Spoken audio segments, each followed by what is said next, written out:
Hello friends, मैं doctor नीलम आपका अपने चैनल स्टडी एंड रिसर्च में स्वागत करती हूं। फ्रेंड्स, आज हम सॉल्व करने जा रहे हैं दिसंबर 2004 का क्वेश्चन पेपर जो कि इतिहास का है और इसके हम मिडविल पार्ट को केवल सॉल्व करेंगे और इसका जो एंशिएंट पार्ट है वो मैंने कल आपको प्रोवाइड कर दिया है और कल संडे है, संडे को हम इसका मॉडर्न पार्ट सॉल्व करेंगे। इस तरह से हम कंप्लीट पेपर सॉल्व कर लेंगे। तो चलिए पेपर सॉल्व करना शुरू करते हैं।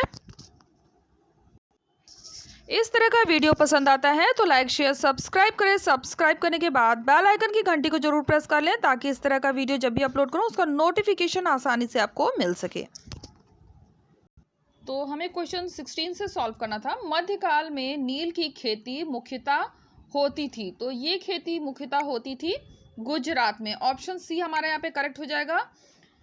अकबर द्वारा अब्दुल समद खां को संरक्षण दिया गया था, तो कहाँ संरक्षण प्राप्त हुआ था? तो ये प्राप्त हुआ था चित्रकारी के संबंध में या चित्रकारी के रूप में।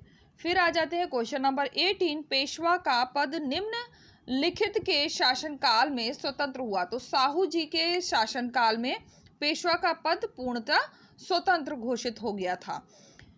अकबर के दरबार में संस्कृत रचना जिसका फारसी में रजमा नामा के नाम से अनुवाद हुआ वह था, तो रजमा नामा के नाम से जाना जाता है महाभारत को, जो इसका अनुवादित ग्रंथ है। आदि ग्रंथ का संकलन किया था, आदि ग्रंथ का संकलन हुआ था गुरु अर्जुन देव के द्वारा। ऑप्शन डी हमारे यहाँ पे करेक्ट हो जाएगा। सुल्तान अलाउद्दीन खिलजी ने निम्न में से कौन सी भूमि कर प्रणाली को अपनाया? तो ये अपनाया था मसाहत। ऑप्शन बी हमारे यहाँ पे करेक्ट हो जाएगा। Question number 22। निम्नलिखित त्योहारों में से कौन सा त्योहार मुगलों ने ईरानी पद्धति पर प्रारंभ किया? तो ये प्रारंभ हुआ था नौरोज, जिसे कि बलबन ने प्रारंभ किया था। ऑप्शन सी हमारे यहाँ पे करेक्ट हो जाएगा। Question number 23। अमीर खुसरो की निम्नांकित रचनाओं में से कौन सी रचना दक्षिण विजय का उल्लेख करती है? तो नूर सिपह है जो कि उसकी दक्षिण विजय का उल्लेख करती है। ऑप्शन ए हमारे यहाँ पे करेक्ट हो जाएगा। निम्न में से विजयनगर शासकों की राजभाषा कौन सी थी? तो विजयनगर शासकों की जो राजभाषा थी वो थी तेलुगु। निम्नलिखित यूरोपियों में से किसने दारा शिकोह के साथ तोपखाने में कार्य किया? तो तोपखाने में जो कार्य करने वाला था वो था मनुची। ऑप्शन बी हमारा यहाँ पे करेक्ट हो जाएगा। तर्कात का अभिप्राय है, तो तर्कात किसे कहते थे? बिना किसी वारिस के जब मुसलमान व्यक्ति द्वारा छोड़ी गई जो संपत्ति थी उसे हम तर्कात के नाम से जानते थे। फिर से देख लेते हैं। बिना किसी वारिस के मुसलमान व्यक्ति द्वारा छोड़ी गई संपत्ति को तर्कात कहा जाता था। प्रसिद्ध पुस्तक कृधाभिरामम के लेखक थे, तो कृधाभिरामम के लेखक थे अलसानी पेदन्ना। और फ्रेंड्स, यहाँ मैं एक इन्फॉर्मेशन आपको दे दूं कि मैंने जो पेपर सॉल्व कराए हैं वो कंप्लीट सीरीज़ मैंने आपको प्रोवाइड किया है। जो दिसंबर 2019 में एग्ज़ाम हुआ था अभी, वहाँ से लेकर आप बैक में जाएंगे तो 2004 तक क्वेश्चन पेपर मैंने सॉल्व कराए हैं। बीच ही कुछ क्वेश्चन पेपर अभी रह गए हैं, जहाँ तक मुझे याद आ रहा है 2005 और 2006 और हाँ 2005 और 6 के ही क्वेश्चन पेपर बाकी रह गए हैं। उसके अलावा मैंने सारे पेपर आपको कंप्लीट करा दिए हैं। थोड़े आपको आगे पीछे मिलेंगे लेकिन आप सीरीज़ वाइज देखेंगे 1 2 3 करके मैंने सीरीज़ हर एक वीडियो के थंबनेल पर दिया हुआ है, जिसमें आज हम 39 पेपर सॉल्व कर रहे हैं और सभी के सभी आपके ओल्ड पेपर से लिए गए प्रश्न हैं इसमें। तो ध्यान रखिएगा, ओल्ड पेपर सॉल्व करना बहुत ही इंपॉर्टेंट है क्योंकि इससे काफ़ी क्वेश्चंस रिपीट होते हैं। तो अगर आप कंप्लीट पेपर देखना चाहते हैं तो आप नीचे थंबनेल पर मैंने सीरीज़ नंबर 1 2 करके दिया है, तो उससे उस सीक्वेंस में देखेंगे तो आप कंप्लीट पेपर सॉल्व करते जाएंगे। तो चलिए अपने स्टडी पे चलते हैं। निम्नलिखित का सही कालक्रम क्या है? तो इसमें सही कालक्रम हमें बताना है।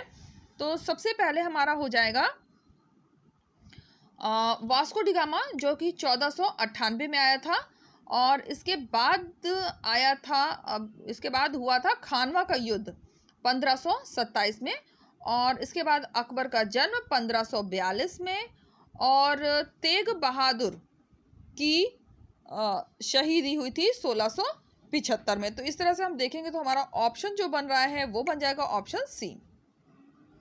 तो यहाँ पर हम आ जाते हैं, यहाँ पर हमें आपस में ना सुम्मिलित करना है, तो पहले से ही मैंने सुम्मिलित कर रखा है।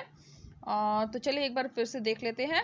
पेशवा, पेशवा हो जाएगा नागपुर से, भोसले, भोसले को करेंगे, सॉरी, पेशवा पूना से, और भोसले हो जाएगा नागपुर से, होलकर इंदौर से, और गायकवाड़ बड़ोदरा से।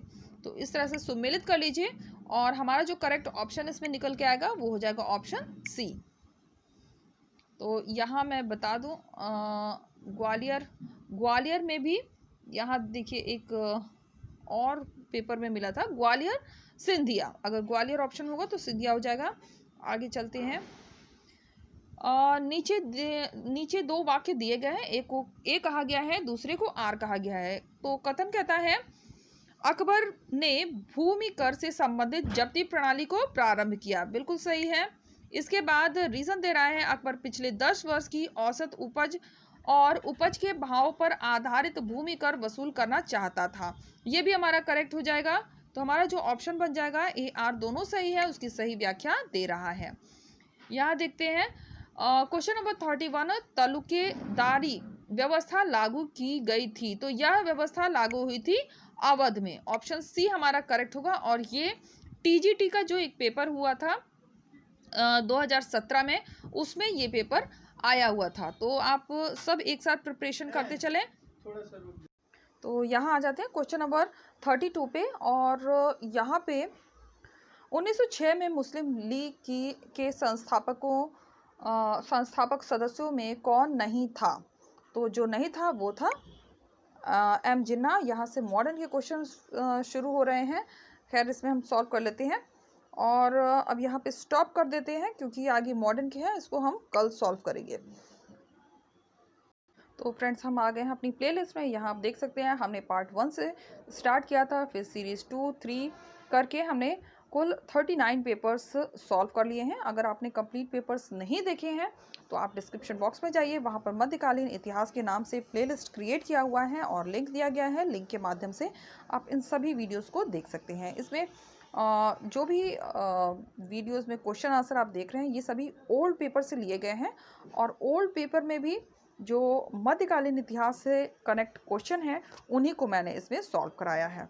तो उम्मीद है आपको वीडियो पसंद आया होगा। वीडियो पसंद आता है तो लाइक शेयर सब्सक्राइब करें, सब्सक्राइब करने के बाद बेल आइकन की घंटी को जरूर प्रेस कर लें ताकि इस तरह का वीडियो जब भी अपलोड करूँ उसका नोटिफिकेशन आसानी से मिल सके। Okay friends, take care and bye bye.